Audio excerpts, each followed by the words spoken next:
बढ़ते आगे इसी के साथ अगली खबर का रुख करते हैं। खबर अजमेर से है। यहाँ मुल्क भर में आई लव मोहम्मद सल्लल्लाहु अलैहि वसल्लम के एहतराम में हर मजहब व मिलत के अकीदतमंद खड़े हुए नजर आ रहे हैं। अजमेर शहर के रेलवे लोको कैरेज कारखाना एकता हॉल में हिंदू मुस्लिम ने मिलकर मिलादुन नबी की खुशियां मनाई। कानपुर में आई लव मोहम्मद सल्लल्लाहु अलैहि वसल्लम के बैनर पर एतराज करने वालों को अजमेर से हिंदू भाइयों ने ईद मिलाद के जरिए आईना दिखाया।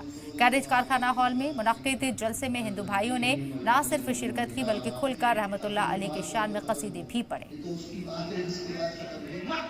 हिंदू मुसलमान सभी इसमें शरीक होते हैं और इसके अंदर जो मुख्य अतिथि जो है जनाब विकास आनंद साहब हैं, जो उसके बाद कैरी कारखाने के डिप्टी हैं जनाब ऋतिक शर्मा जी, और ये विशेष अतिथियों में जो है जनाब अशोक कुमार मीणा साहब हैं, जनाब डॉक्टर इंसाफ अली साहब है, डॉक्टर इमरान अली रेलवे के हैं, ये सभी लोग जो है डॉक्टर ए.आर. गौरी साहब हैं। यहाँ पर जो है दरगाह नाजिम बिलाल साहब भी हाजिर हैं और सहायक नाजिम आदिल साहब भी मौजूद हैं। और ये हर साल की तरह जो है धूमधाम से मनाया जाता है।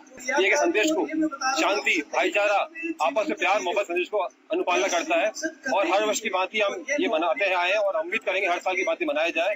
और पुनः उत्तर पश्चिम मिले मुस्लिम परिवार की तरफ से उनके जन्मदिन पर सभी गैर साथियों सहित अजमेर शहर वासियों को बहुत शुभकामनाएं, बधाई हो।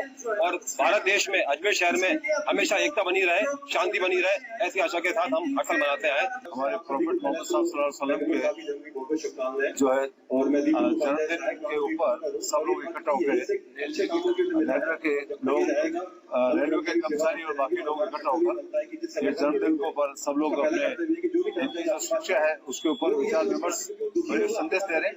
सबके लिए पीस और यूनिटी का जो है प्यार और मोहब्बत का संदेश पूरे देश के लिए।